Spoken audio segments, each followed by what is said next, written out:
자, 학생 여러분 또 시작할게요. 교과서 74쪽, 75쪽입니다. 교과서 74쪽, 75쪽에는 무슨 내용이 나와 있습니까? 기압, 그럽니다. 뭐라고요? 기압. 자, 핵심적인 내용부터 합시다. 기압, 그러면 뭐라고 그러면 됩니까? 너무 어렵게 생각할 필요 없습니다. 기압. 기압. 기는 공기 기자니까 공기의 무게 이러면 됩니다. 또는 단위 면적당 작용하는 공기의 뭐라 그러면 돼요? 무게 그러면 됩니다. 앞에서도 대기권 얘기하면서 대부분의 공기는 어디에 있습니까? 거의 대부분의 공기는 어디에 있다 그랬어요? 제가 대륙권에 있다. 즉 지표 근처에서부터 시작해서 어디까지 있습니까? 고도 약 10km까지 약 90% 이상의 공기가 있다. 그리고 더 중요한 것은 지표 근처에 공기가 어떻게 되어 있다? 공기가 모여 있다. 그래서 지표 근처는 기압이 높고 위로 갈수록 기압은 낮아집니다. 그림을 그리면 기압, 높이 이렇게 부르면 여기는 0이겠죠. 그래서 기압, 1기압이라고 그럴까요? 공기는 어떻게 됩니까? 위로 갈수록 공기에 올라갈수록 기압은 내려가는 이런 모양새를 띠고 있습니다. 그래서 올여름은 코로나 때문에 여행을 못 갈 것 같으니까 제주도를 얘기해 봅시다. 제주도는 큰 하나의 화산섬입니다. 그림을 좀 과장해서 그릴게요. 제주도는 이렇게 그림을 그리면 제주도입니다. 제주도 제일 높은 산이 뭐예요? 한라산. 한라산은 대충 높이가 약 1910m, 1900m 정도 됩니다. 한라산 꼭대기에 올라가시면 한라산 꼭대기는 여기는 해면이 되겠죠. 해면은 몇 미터입니까? 0m죠.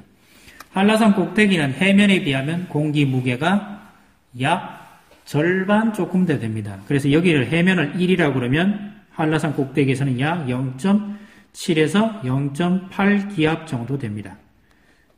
즉 한라산 꼭대기에 올라가시면 기압이 낮다 이렇게 말할 수 있습니다. 그럼 위로 올라가면 기압은 낮아집니다. 자, 이 얘기를 해봤고요. 두 번째, 기압은 어떻게 작용합니까? 우리 교과서에 나와 있는 이런 그림인데요. 교과서에 나오는 이런 그림이에요. 누굽니까? 물방울을 가지고 실험을 했을 때 이렇게 된다. 이렇게 얘기를 하고요. 그 다음에 한 페이지 또 넘겨가 보시면, 기압을 처음으로 측정했던 사람은 누굽니까? 이탈리아의 과학자 토리첼리가 측정을 했다라고 그럽니다. 토리첼리는 정확히 하면 기압을 측정한 거는 맞는데 기압을 측정하고 싶어 한 게 아니고 이 토리첼리는 진공을 측정하고 싶었어요. 이거 뭡니까? 수은 기둥을 거꾸로 세우면 여기가 어떻게 됩니까? 이 부분이 진공이 됩니다. 그래서 토리첼리는 요게 관심이 있었어요. 근데 이게 이 76cm 수은 기둥. 이 수은 기둥의 높이가 나중에는 1기압이라고 그러는데 이 수은 기둥의 높이가 기압이다라고 했던 사람은 파스칼입니다. 그 비슷한 시기에 프랑스의 과학자 파스칼이고요. 이 그림도 똑같아요. 이 그림도 위로 올라가면 기압이 낮아진다라고 실험했던 사람도 파스칼이고요. 이 사람은 실제로 자기 집 뒤에 있는 이런 사람 아시죠? 몽블랑산에 이 기계 장치를 들고 위로 올라갑니다. 올라가면서 기압을 측정해서 나온 결과가 이 얘기입니다. 올라갈수록 기압이 낮아진다 이렇게 부르고요. 이때 측정했던 이 파스칼이 약 76cm Hg 이렇게 부릅니다. 이게 1기압입니다. 그리고 이걸 파스칼 이름 따가지고 1013 헥토파스칼, HPA 헥토파스칼이라고 읽고요. 이걸 측정한 사람이 파스칼 1013뉴턴에 해당된다.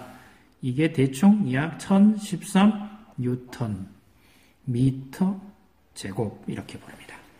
이걸 파스칼 또는 토리첼리 실험 이렇게 부릅니다.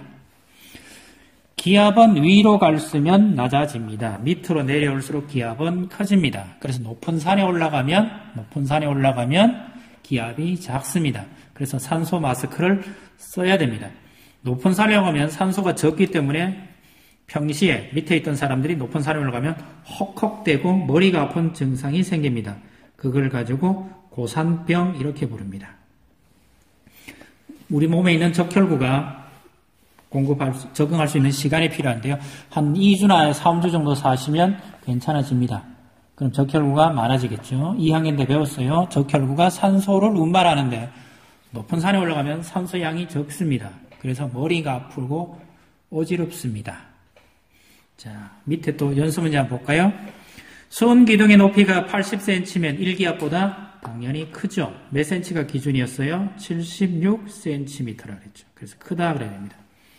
지표면에서 높이 올라갈수록 기압의 크기는 어떻게 됩니까? 작아집니다. 1기압의 크기는 약 10m의 물기둥에 누른 압력 같다. 우리는 이와 같은 큰 압력을 항상 받고 있지만 이를 느끼지 못한 까닭을 설명해보자.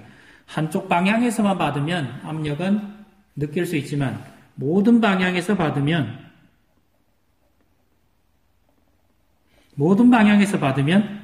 압력의 차이를 모릅니다.